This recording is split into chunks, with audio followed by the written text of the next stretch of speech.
हरेः। नारद उवाच नामान्यनन्तानि हरेः गुणयोगानि कानिचित्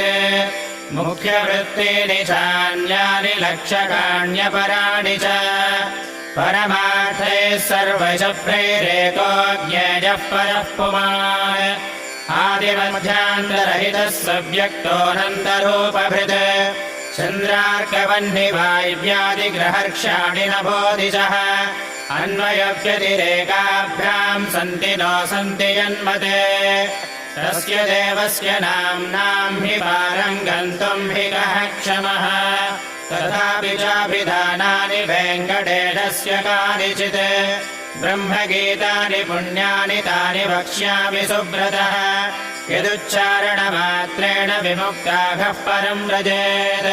वेङ्कटेशस्य नाम्नाम् हि सहस्रम्